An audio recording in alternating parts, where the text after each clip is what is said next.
Hello BookTube, welcome back to my 2025 library tour. In this episode, more history. The first two books are by Jürgen Osterhamel. The first one is Enfabling the East, the Enlightenment's Encounter with Asia. This is from Princeton University Press, and I'm pretty sure I bought it used from a Libris. It is translated by Robert Savage. Have not gotten around to this yet.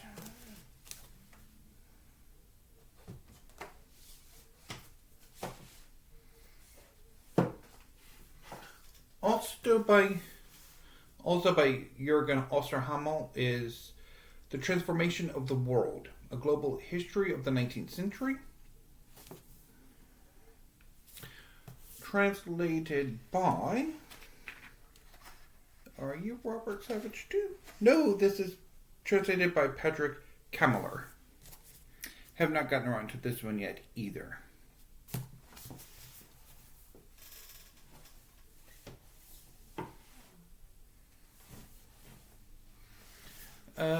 Moving on to, at least in part, my British Royals section. This is George VI and Elizabeth, The Marriage That Saved the Monarchy by Sally Bedell-Smith.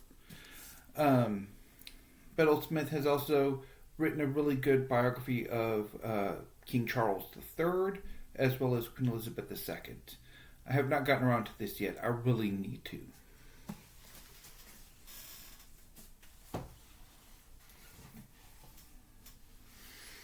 Next is A Royal Experiment, The Private Life of King George III by Janice Hadlow. So this is a look at the marriage of George III and Queen Charlotte. Need to get to this. Really want to get to this.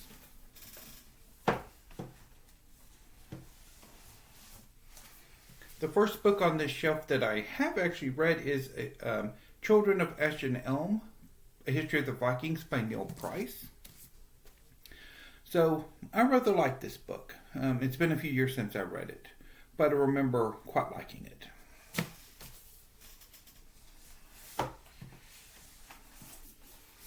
The Last White Rose, The Secret Wars of the Tudors by Desmond Stewart. Have not gotten around to this yet, but it is Tudor history. Back to the House of Windsor with The Last Queen, Elizabeth II, 70-Year Battle to Save the House of Windsor by Clive Irving. Have not gotten around to this yet.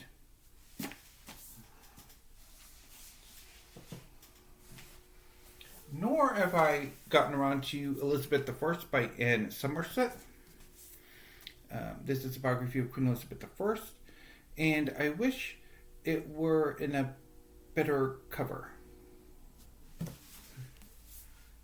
Namely, the whole cover being that picture of Elizabeth I, not that little tiny thing.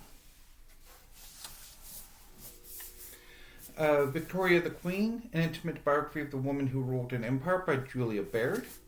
I have read this and it is quite good. I really like this one.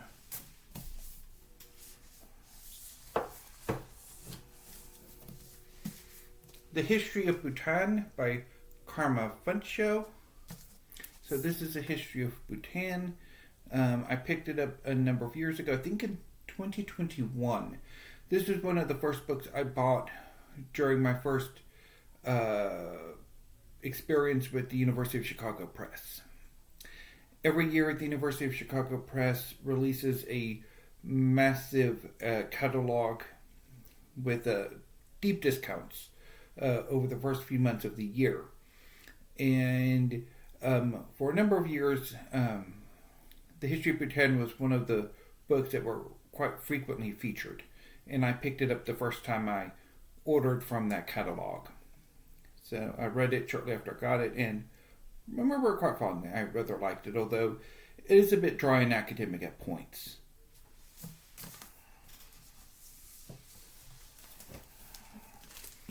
Holy Madness, Romantics, Patriots, and Revolutionaries, 1776 to 1871 by Adam Zamoyski.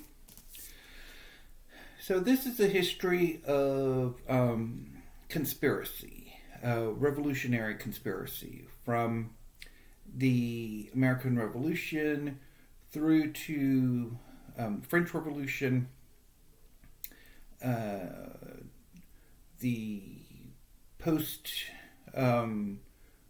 Congress of Vienna reaction and the various conspiracies to overthrow that, nationalism and the various conspiracies related to that, and how sort of the romantic sensibility kind of interplayed in all of that.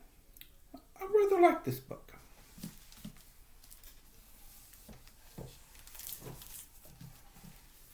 Invisible Armies, An Epic History of Guerrilla Warfare from Ancient Times to the Present by Max Boot.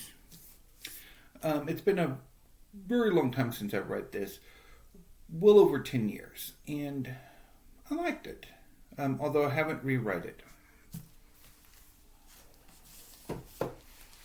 So the next three books are Byzantine history, starting with The New Roman Empire, A History of Byzantium by Anthony Cordelis. This came out a few years ago, and it's a big new history of the Roman Empire from the 300s to 1450. No, yeah, I think it was 1453. Well, whenever the Ottomans sacked Constantinople and put an end to the Roman Empire. This book covers that. I've had one go at it, and I wasn't all that successful. I haven't really gotten on with Anthony Cordelis, if I'm to be honest with you, because I do have another book of his. Anyway, but I might give this another go at some point.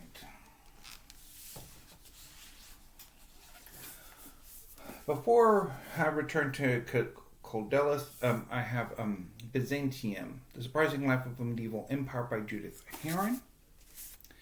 Have not gotten around to this yet. I will to that soon, hopefully. And finally, Streams of Gold, Rivers of Blood, The Rise and Fall of Byzantium, 955 AD to the First Crusade, by Anthony Cordelis. So this is a look at the a specific dynasty, which I am currently blanking on what that dynasty's name is. But it looks at sort of the rise of that dynasty and then its fall. Have never gotten around, or I've never gotten on with this book. I've tried it twice, and it just doesn't work for me. So, that was that shelf. I'll be back tomorrow with another shelf, because I've got quite a few more shelves of history to get to. So, until then, BookTube, thank you. Have a great afternoon, and stay safe.